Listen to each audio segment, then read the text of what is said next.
Whether you're ordering wings for the game, whipping up a 7-layer dip, or ordering pizza, there's something about football that makes you want to eat. And this football season, Uber Eats has the best deals on game day food. No matter what you're craving, from 2-for-1 pizza to buy one, get one wings, Uber Eats will be dropping new deals each week, all season long. Uber Eats, official on-demand delivery partner of the NFL. Order now. Terms and conditions apply. See app for details. Business taxes. Was stressing about all the time and all the money you spent on your taxes. This is my bill? Now Business Taxes is a TurboTax small business expert who does your taxes for you and offers year-round advice at no additional cost, so you can keep more money in your business. Now this is taxes. Intuit TurboTax. Get an expert now on turbotax.com/business. Only available with TurboTax Live full service. Welcome to the A World of Difference podcast. I'm Lori Adams Brown, and this is a podcast for those who are different and want to make a difference. Does it feel like your whole world has just been turned upside down? Are you having trouble remembering to drink water or eat? Does it feel like you're walking in quicksand? You can't even concentrate on normal things? You may be walking through trauma. There may be a crisis in your life or in your government that is causing you to feel that you don't know how to put one foot in front of the other. I have walked through times like this, and it really has helped me to walk with a professional therapist through these times. I highly encourage you to find a therapist, and at betterhelp.com/difference, you can get 10% off your first month today. I myself have benefited from a therapist I've worked with there. You can message your therapist in between sessions, go to extra courses around grief or trauma, find support groups, and also really have a person to help you walk through some of the most difficult parts of your life right now. You can get 10% off your first month today by going to www.betterhelp.com/difference. You deserve to heal. Today, I have the honor of interviewing an incredible woman here in the Bay Area who has not only broken glass ceilings, but she has such a compelling story that's going to be so inspiring and encouraging. And I've read her book, Embrace the Power of You, Owning Your Identity at Work. And it is not only an Eric Hoffer Award finalist, because it's a well-written book about her authentic story of leadership and growth and her immigrant story, being born here, the daughter of parents from El Salvador and Ecuador. But she's also just an amazing, authentic leader. And on this podcast, we love to listen to authentic leaders' real-life stories, the real-life lessons they've learned as they inspire us with who they are and the work that they're doing to make a difference in the world. She's bringing her differences around the table today with us to share her perspective, and I cannot wait for you to hear what she has to say. Tricia Montalvo Timm is a corporate executive, a board director, speaker, thought leader, and author of this book. She's a first-generation Latina who rose to the ranks of Silicon Valley advising high-tech companies, both big and small, culminating in the sale of data analytics software company Looker in Santa Cruz, California, to Google for $2.6 billion. Tricia is one of the few Latinas to have attained the triple achievement of reaching the C-suite, joining the boardroom, and cracking the venture capital ceiling. Her career has spanned from working with some of the largest and most well-known publicly traded multinational companies in the world to stepping on as the first lawyer at several high-growth startups. Tricia currently serves on the board at Salsify, a top business-to-business software company whose commerce experience management platform helps brand manufacturers, distributors, and retailers collaborate to win on the digital shelf. Tricia's industry recognitions, she has many awards, include the 2020 Women of Influence and Latino Business Leadership Awards from Silicon Valley Business Journal and the title of Diversity Champion from the Silicon Valley Business Journal Corporate Council Awards. She's won multiple awards. These are just a few of them. Tricia is an advocate for women and girls, serves as a mentor, advisor, and investor in female-founded companies, which I love.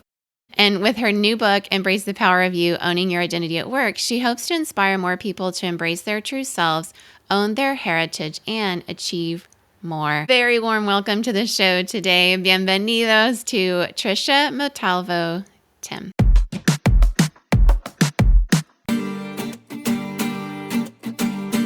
Hello, Tricia, and a very, very warm welcome to the A World of Difference podcast today. This episode is brought to you by the 2025 Lincoln Aviator SUV. The 2025 Lincoln Aviator nails that feeling of next-level confidence. The updated grille and sleek lights, total head turners. Under the hood, a refined twin-turbo V6 powers you through with authority. Inside, pure comfort. Plush 3-row seating, custom climate control, available massage seats keep you ready to tackle whatever's next. Explore more at Lincoln.com. Some models, trims, and features may not be available or may be subject to change. Check with your local retailer for current information. Lincoln and Aviator are trademarks of Ford or its affiliates. This episode is brought to you by Indeed. When your computer breaks, you don't wait for it to magically start working again. You fix the problem. So why wait to hire the people your company desperately needs? Use Indeed's sponsored jobs to hire top talent fast. And even better, you only pay for results. There's no need to wait. Speed up your hiring with a $75 sponsored job credit at Indeed.com/podcast. Terms and conditions apply. Hi, Lori. So excited to be here. I'm really excited for our conversation, largely because I've really enjoyed your book. It's such an important book and timely for, all time, but especially with a lot of the geopolitical events that we're facing. And it seems that every day something happens in the news where the conversation around belonging, hearing from each other, bringing our differences together, and making work and the world a better place is not going out of style anytime soon. But I really wanted to start off with you. Your background is so interesting, and it's not something you've always openly talked about, which is kind of the point of your book. But we love cultures and places and people that have multiple cultural backgrounds. We love people who travel or who have lived abroad or immigrated. And your story has some of that in it. And so I'd love to know from you what cultures and places formed you as a person. Well, I love the premise of this podcast, and I think there's so much power in storytelling. So thank you for letting me tell my story. So I am the daughter of two immigrants. My mother is from El Salvador and my father is from Ecuador. Both immigrated here to the United States when they were young, and I was born here in the U.S. So I would say Spanish was my first language. I spoke Spanish at home until kindergarten, where I learned English. And so I would say, the person that probably formed me a lot as a person is my mother, probably because she was a working mother. So she actually graduated high school early. She could have gone to college, but didn't have the resources. So she started as a teller at a local bank and then just worked her way up, and she became the bank manager and went on to win like all sorts of sales awards. And she was just really incredible. And watching her as a young person be so successful in her career, also prioritizing her family. She encouraged me to be a lawyer. My grandfather back in El Salvador was a lawyer. So she planted the seeds, and they very much wanted the American dream for their kids, and they prioritized education. And so, I had a very good education. And I saw their work ethic. The Latino culture in general, and you'll hear this across the board, is like such a strong work ethic. And I saw that with my parents. They worked multiple jobs to give us a good life and to give us education.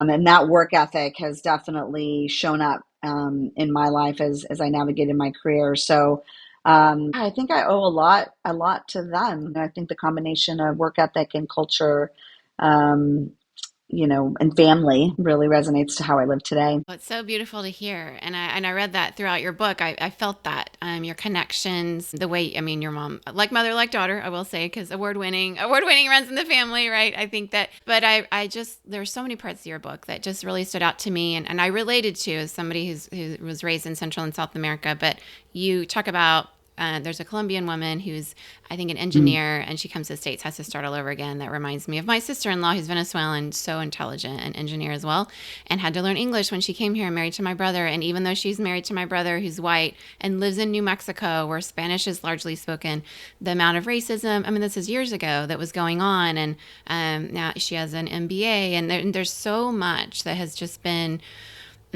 whitewashed here, and it's unfair and it's not right, and the systems are broken. And then there's a part where you talk about being in the law office and the men coming in to change the trash cans out because you're working late, you're having to work twice as hard, probably 3 times as hard as a Latina, and that you felt so much more culturally connected to people in there because you remind you of your dad. And the book is so vulnerable and so beautifully written, and it's so courageous, and I just really connected to your heart through it. I think that one part I really loved is you talk about your LinkedIn post where you reveal your Latina heritage. It's sort of like this coming out, this powerful moment that made you nervous, but for so long you had been really code switching, right, and masking in order to assimilate to this very predominantly white male work culture. And so what led you ultimately to share that LinkedIn post, and what was the response that you got when you did? Yeah, it took a long journey. I would say that one of the strategies my mom, so when I was growing up in the 70s and 80s, El Salvador was in civil war, and there was a lot of discrimination at the time. So she was worried that she was discriminated against. She still does have a strong Spanish accent. And so she recognized an opportunity for me to pass as white. And so she would encourage me to, just don't let people know where you're from, sort of downplay that, because you don't want the added, just the added barrier and challenge. And so that's kind of where it came from. And so I did that. And what I didn't realize is what was being lost, not only for myself and my own sense of self-worth, but also, what I'm not bringing to the table in my perspective or my life and all of that. And so I would say that that moment of sharing my story probably wouldn't have happened had it not been for a prior moment, which was when I first told my story at my last company, Looker. It was National Hispanic Heritage Month. At that point, I had really leaned into diversity, equity, and inclusion work. I had helped form ERGs at the company, and one of them being the Latino ERG. And they'd asked me to tell my story. And I'd realized when they asked me that I had never publicly really talked about my family, where we came from, the struggles, the vulnerability, like nothing ever. And so I remember being nervous then, but I said, I'm going to tell my story. And when I did that, it was a company meeting. It was like Cultural Awareness Month. It was the moment after where all of a sudden, all these employees, particularly Latino employees, came up to me and some in tears that were saying, I've never heard my story be told in a corporate office setting. I've never seen a leader who's Latino, a Latina. And it just dawned on me that when I was coming up through the ranks, all I wished for was to see somebody that looked like me, that had a similar background, who had immigrant parents, that, had just a similar story. And there was nobody that I saw who was talking about where they came from back then. I never saw that. And I realized that by me not telling my story, by me not being so openly visible as a Latina, as a first gen, that I was depriving the next generation of the same exact thing. And that's where the seed was planted that I need to tell my story wider. And so that led to, I don't know if it was months later, but that LinkedIn post where I said, because I realized if you looked at my LinkedIn back then, there was nothing in there that you would look to and say she's Latina. I had my maiden name wasn't on there, so I was Tricia Timm. I didn't talk about being bilingual. I didn't talk about the organizations I was part of. And so you really couldn't identify me as a Latina. And I just thought I need to change that so that I can be more visible and own my ethnicity, not only for myself, but for others who want to see themselves in me and be inspired and know that they can also achieve a position in leadership. And so I did that LinkedIn post, but at the same time, I was so nervous because I knew that I had downplayed this part of my ethnicity. It felt risky because I had such a vast network of C-suite members, board members, venture capitalists, all the like. So I didn't know if there would be any repercussions. It was nerve-wracking, actually. I can only imagine, because you were being told growing up in very overt and subtle ways to show your true self. And a mother even caring for you. And I hear this story over and over again since I've moved to California, or back to California from being overseas to Asia 20 years.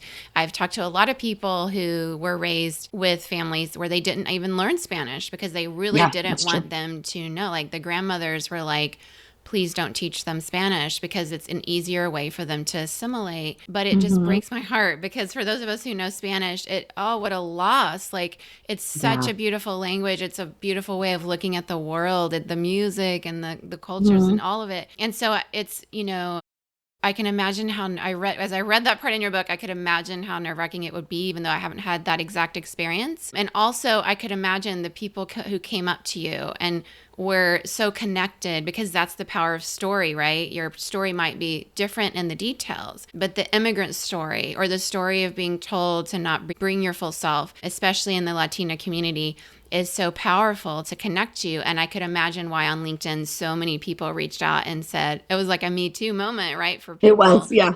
Yeah. And it really allowed you to have influence and leadership in a way that you probably hadn't thought about before. And so in your book, right, you write about in your book, Embrace the Power of You, you're really talking about owning your identity at work. I want to know kind of what are the biggest barriers professionals tend to face in doing this and how you found that they can overcome them. Yeah, I will say the first barrier is really yourself. I think that the journey to owning your identity begins with self-acceptance. And that sounds really simple, but for anybody who's ever downplayed or hidden or masked anything, you'll know that you start internalizing that belief. You start internalizing that maybe I'm not good enough, that I don't belong here. That negative story just continues in your mind. Unraveling that, unpacking that, and really recognizing that who you are at your core and your identity is beautiful. As you mentioned, all the different aspects of the Latino culture is beautiful. And to believe it yourself is really the first barrier, like to overcome. I would say the second barrier is the environment that you find yourself in and who is surrounding you. Not all workplaces are going to be inviting of all identities, and I think that searching for organizations that celebrate you rather than tolerate you is very important. There's a big difference when someone celebrates who you are and your identity. So, but not all of us are lucky to find those environments at first. And so I think agency over recognizing whether you are or not in that environment is important. And that's kind of to your question of how do you overcome it is one, recognizing what kind of environment are you in. And for some reasons, financial or otherwise, you may need to stay in that for a bit, but have agency over that, know how much you can bring into that environment of who you are, and make a plan to go find. There's so many organizations out there that really are leaning into inclusion. And I think those are the companies that are really going to be successful in the long run. So finding those companies. And the second part of this is finding community. I did not realize how vital community is. Whether it's an employee resource group within your organization, whether it's an organization outside of your work. There's so many organizations that, there's nothing like being in a space of people that have a similar lived background where you don't even have to explain what it feels like. People just know. It's just like, oh yeah, that happened to me. I get it. And we don't have to explain it. It's so validating. It's so comforting. And I think being validated for some of the challenges we might be facing and not feeling alone in that is so important. Absolutely. It's so important. Even just the moment of, having a conversation with somebody coming in to clean and speaking Spanish with them is something that has meant a lot to me also as somebody who gets to interact with people in my workplace that often speak Spanish. Sometimes people will come in and I'll be late at work and they'll be on the phone with their daughter in Venezuela or somewhere and they're like, oh my gosh, it's that connection, that human connection that we need now more than ever in an era of AI that we're partnering with, and we want AI to do its job and it does it so well. And we need to increasingly be human with all the different beautiful ways to live this human life. And as we bring that around the table, I agree with you, that inclusion, that's the future of work. If those who are not including voices around the table, cognitive diversity, cultural diversity, they're going to miss out on new markets. They're going to miss out on decision making. They're going to have,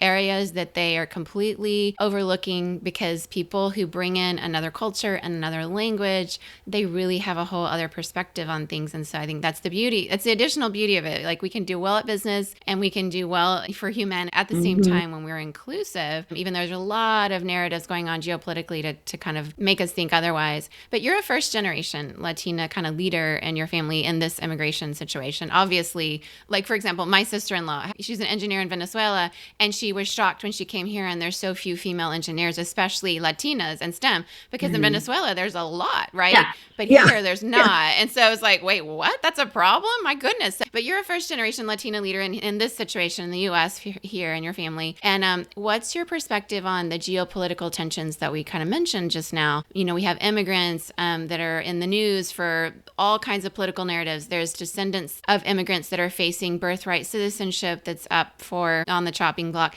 How are these challenges affecting and impacting people in the workplace? Wow, it's heartbreaking right now, Lori, I'll have to say.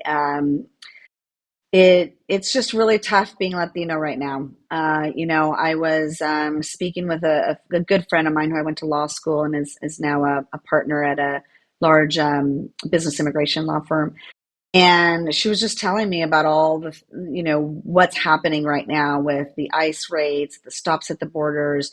They're stopping people even intrastate, crossing just within states. They're going down into big box department stores and asking for papers from all the employees. I mean, people are frightened. I'm hearing stories of kids not going to school, of parents not going to work, everyone afraid that they're going to be grabbed and deported. And I'll have to say, as I was hearing these stories of people being stopped and questioned about, having their papers, it was the first time in my entire life where I had the question come up in my mind, which was, do I need to start carrying my passport around? Like, never in my life have I ever had to think that.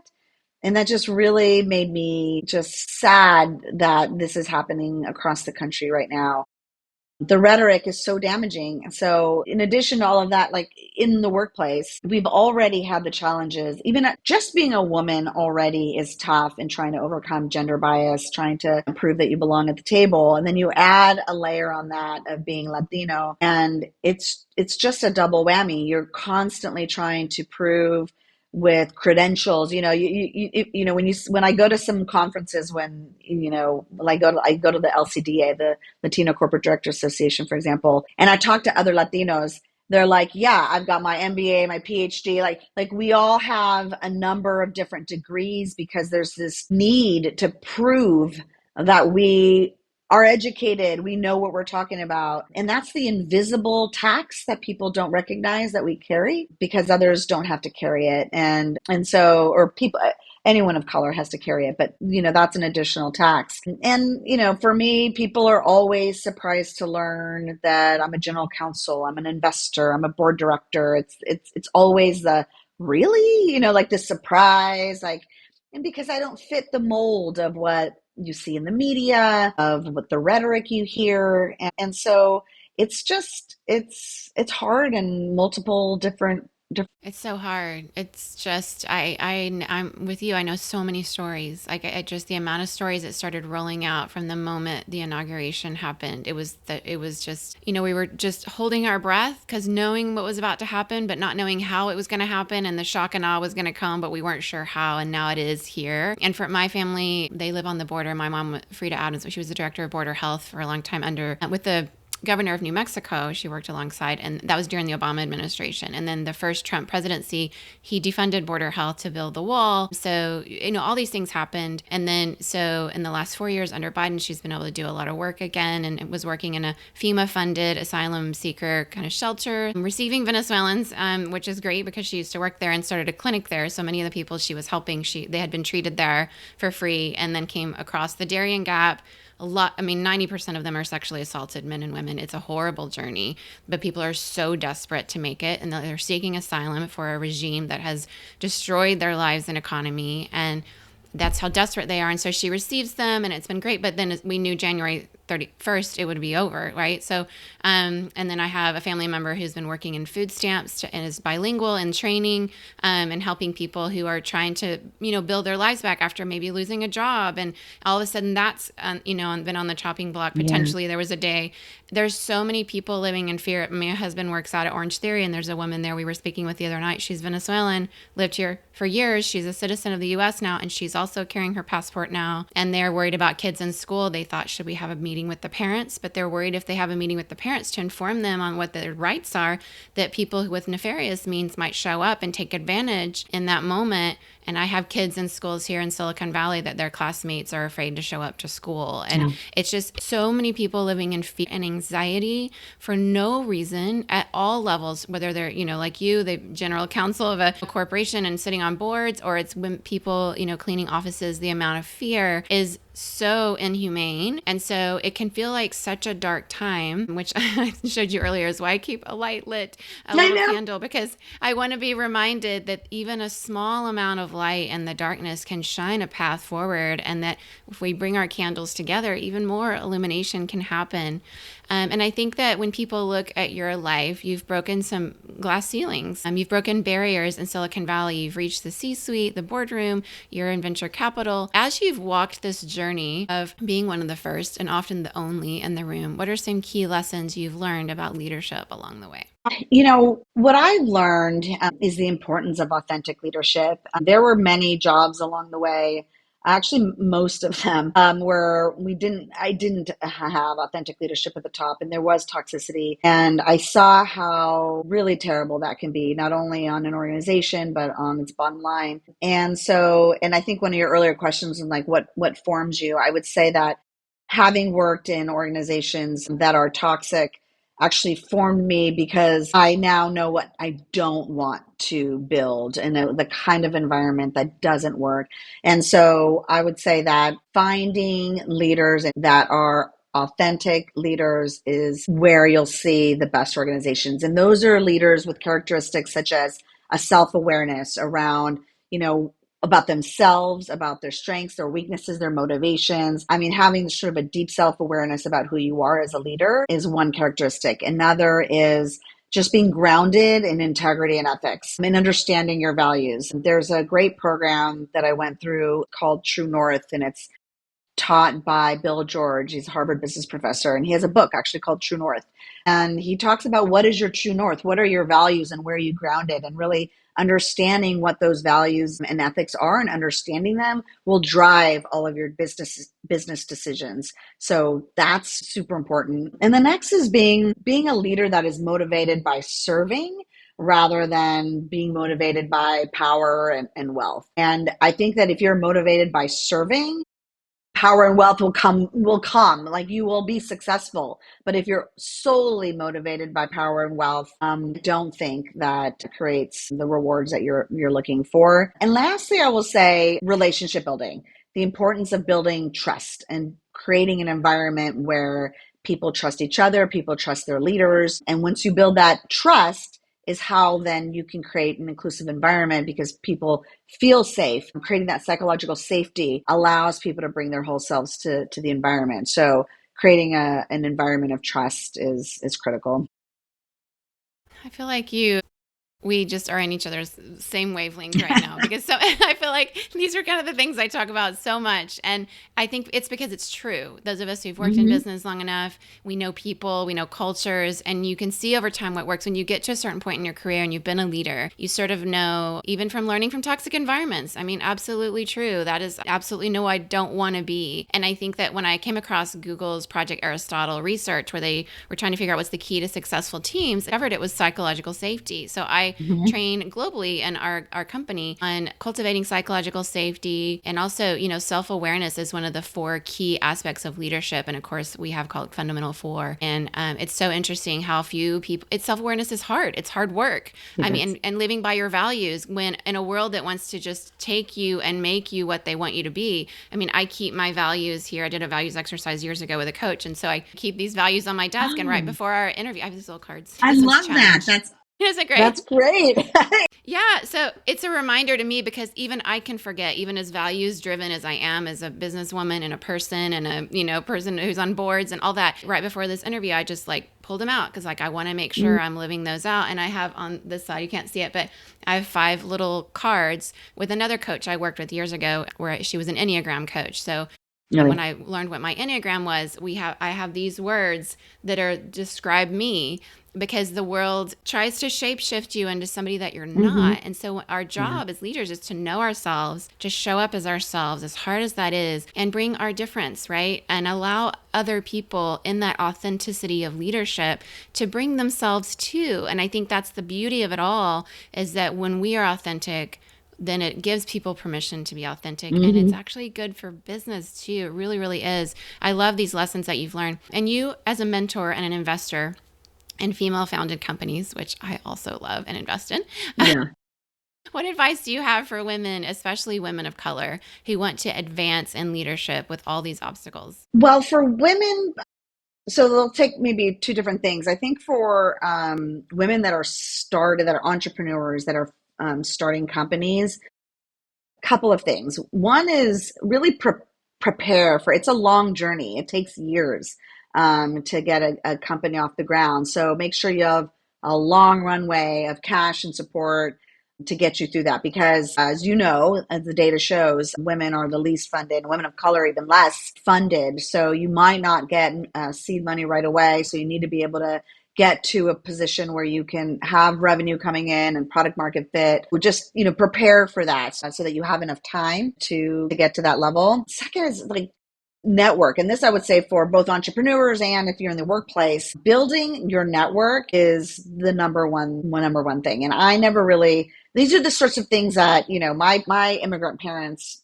they just like head down, work hard. That was the advice they gave me. And head down, work hard works. It's part of the answer, but not the whole answer. You need to have relationships out there, and whether it's relationships, sponsors within an organization, whether it's relationships with people that might open doors for you. You want to be able to call on people to be angel investors. You want to be able to call on someone to be a beta test customer. When you are starting a company, or if you're trying to move up within the ranks of a company, it is other people's relationship with you that is going to open doors and help you. And that relationship doesn't happen overnight. It is nurtured over years. And so I really believe it's not like go to the happy hour with, with your, before it was the business card, now it's your like LinkedIn QR code. But it's genuinely building a relationship with somebody, cultivating it over time, and not always like, what can they do for you, but what can you do for them? I'm always asking, what can I do for you? And that has really paid dividends over time. Great advice. Yeah, especially when we see invisibility being such a key part of women, especially Latinas work. Some of the DEI conversation that's been so polarizing is narratives that say, oh, that person is and I'm putting this in air quotes for those who are on the podcast, just audio, DEI hire. I mean, to me, it's like a polite racism, maybe not so polite. Yeah. Because honestly, nobody gets to that point typically, very, very rarely, with absolutely no credentials. Usually they're overqualified. It's just that if people have a narrative that seat and that job, the default is, a white man or a white person or person who went to an Ivy League school or whatever that narrative is, and then somebody gets brought in for their different perspective, for all their experience, but especially we see with women typically aren't hired or promoted for potential only experience, and usually they've had way more experience, and with Latinas especially so. And your advice is so good. Putting your head down and working hard. Man, we see Latinas working really hard and not getting hired or promoted or recruited. And so I think there's that extra advice that applies to all women, but especially for Latinas for sure. You played a key role, however, in a very exciting $2.6 billion sale of liquor in Santa Cruz. I live in Los Gatos, so Santa Cruz is really close to me, to Google, which is a really big deal. Yeah. What was that experience like, and what insights did you gain from leading such a high-stakes deal? It was an incredible experience. A lot of long nights, a lot of nerves. Yeah, anytime Google acquires a company, it is highly scrutinized due to their size, their influence. Their acquisitions often attract attention from the regulators. So that meant that our approval process was lengthy and was complex. And if you even see the news recently, many of their acquisitions have been blocked. So I feel very proud that we got this through the system. We got it approved from the Department of Justice, through the UK's Competition and Markets Authority, and we also got approval in Australia. So it really was a complex global antitrust deal, which, we were able to get over the line. We had a great team. We actually, notably, had a primarily female team, both Wow. inside and outside. Our outside counsel was a Black woman, was the partner of the M&A team, and most of our team were women. So we worked really closely together, and it was a collaborative team effort. And the other thing I'll say about that experience was, again, sort of being driven in, or grounded in your values. Our original founders at Looker and the executive team at Looker, and why I joined the team is they deeply valued not only the culture, but its employees. And so as we were going through that process, from the minute we were negotiating the term sheet all the way to closing and integration, we always kept our employees in mind. We wanted to make sure that every single employee was treated fairly, and that everyone felt that there was a win. That wasn't just a win for a select few, but it was a win for everybody. And that made such a winning culture. It made such a difference. We made hard decisions because we kept grounded in the fact that we wanted to make sure that this felt like a win for everybody.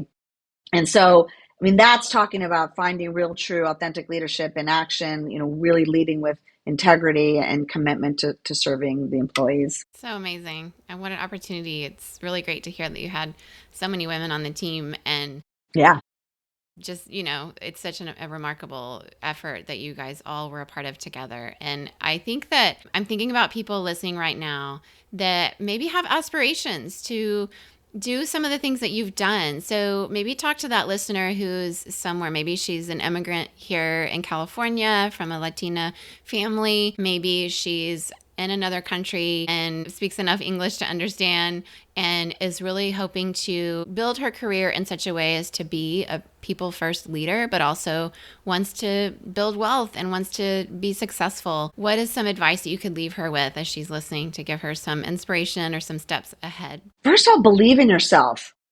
A lot of women that I talk to have so many doubts, and they let fear stop them from pursuing the next thing. And we've heard the statistic where, there's a job requirement with 10, requirements, and, women won't take that job or won't apply if they don't have all 10, and men, with 3 or 4 think they're, qualified. And I think that that's true. As I talk to women, there's this piece that holds us back because we want to have the perfect resume, the perfect background, all the experience. We're not quite ready. And so I would say, believe in yourself, take a leap of faith, go for it. Don't be afraid to fail. That's the other challenge. I'm afraid to fail, so I'm not going to try. So, you gotta put yourself out there, give it a try. The way I look at failures is just data. It's information. It didn't work. Why didn't it work? We'll figure out another way, and continue to just, believe. I got through with resilience and grit. Love it. That's great advice. Yeah, there's enough narrative in the world to make women, Latinas especially here in the US, feel as though they're less. And yet that is the opposite of what's true. And so much of it is just opening your mind up to who you are. I think surrounding themselves with people like you who are going to support and reinforce each other's voices, reading books like yours that can help people really unpack that for themselves and be encouraged. And just your story in itself is very compelling. So thank you for sharing yourself with us today so vulnerably, so authentically. I will have you hang out with our difference makers for one more question there in just a bit, but how can people find you and more of your writing and what you're talking about?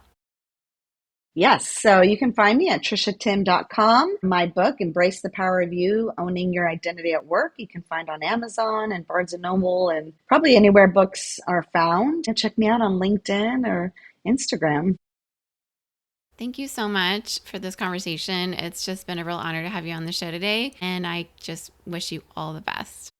Thank you. This conversation is so important. If you are listening from anywhere around the world, you have probably seen or heard something in the news around some very polarizing conversations around immigration here in the United States, of diversity, equity, and inclusion, all kinds of things that are being thrown around as political footballs back and forth to ultimately harm human beings who deserve to flourish, who deserve an opportunity to build their lives and their families in a place where they have left much, often regimes that have been tyrannical, economies that have been destroyed at the hands of greedy politicians, people who have been given a choiceless choice to leave a place like Venezuela, to walk across the Darien Gap, experience what is 90% of them being sexually assaulted, try to avoid the cartel as they come through Mexico on the way to reach the US border in a desperate cry out for help to seek asylum. And what we're seeing in the US politically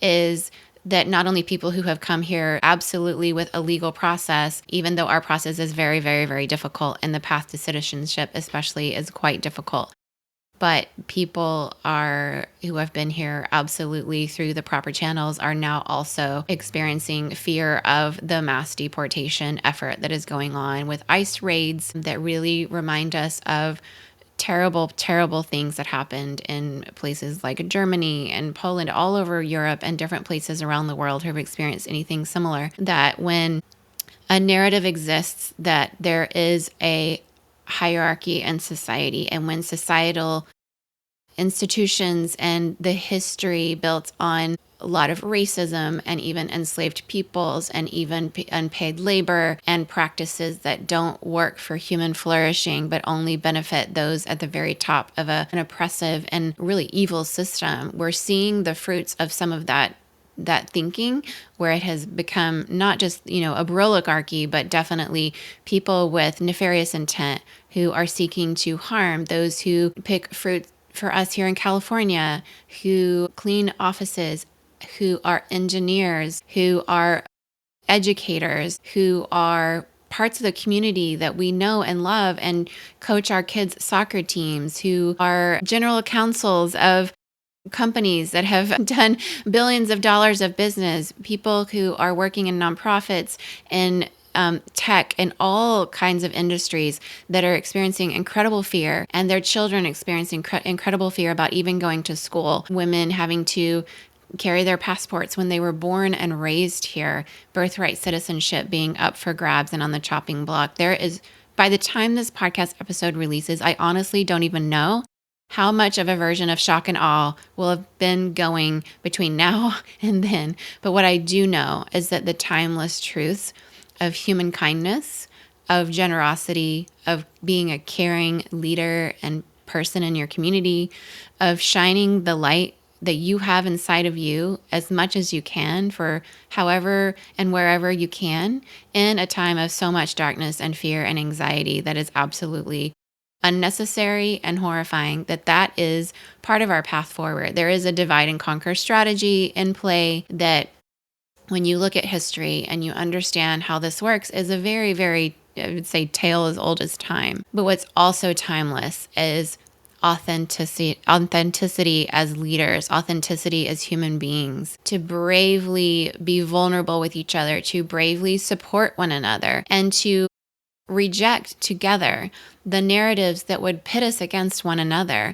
We are all human beings. We are all beautifully diverse with different cultures and perspectives and personalities and job experiences and educational experiences. Even twins in my own home, born 6 minutes apart, have completely different filters on life, even though they've had so many of the same experiences, because our filters, our perspectives are as unique as our fingerprints.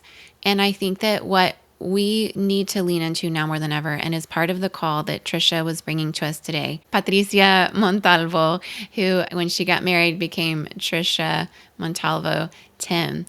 her journey, her history, her cultures that form her from her parents that brought their cultures together to form their family here in California, are a beautiful example of what can happen when we allow ourselves and each other the opportunity to know ourselves, to express ourselves freely, and to bring those differences around the table together and make a difference in a world that needs that now as much as it ever has.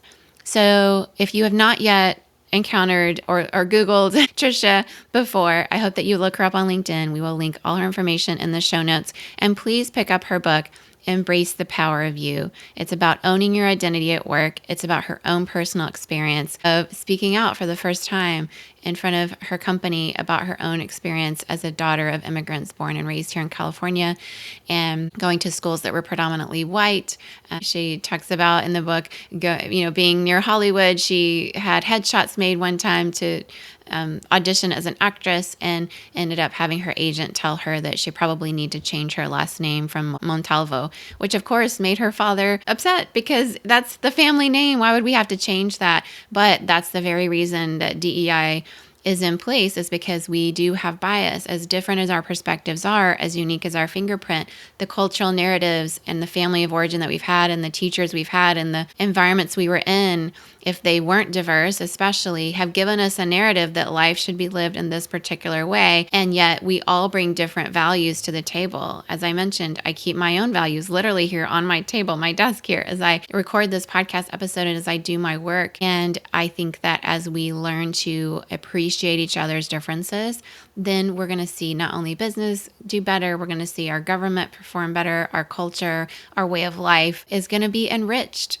My life is so much better, and I will never, ever, ever stop being grateful for being raised in Central and South America and international schools with friends and teachers from all around the world. That whole upbringing serves me to this day, even though I still work through my own bias. Sometimes I find myself with internalized misogyny where I look at a position or I look at a role and I think, man, I just have that default in my head.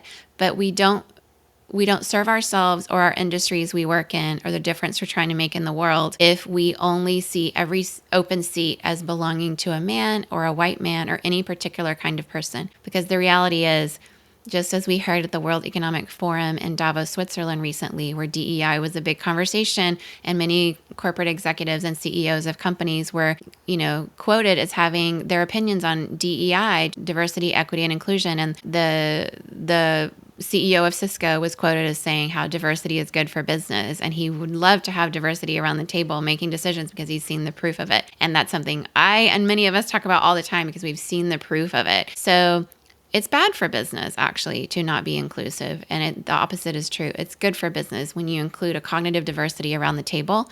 And so whether it's in business, academia, nonprofit, government, whatever your industry, I hope that this conversation has been enlightening, that you just intentionally start to read and get to know stories of Latinas in particular if you live here in the United States. In Latin America, we see Latinas doing all the things. So it's really only an issue here in the United States where they've immigrated to, where we don't see them in all those same ways because of the history and how things have gone.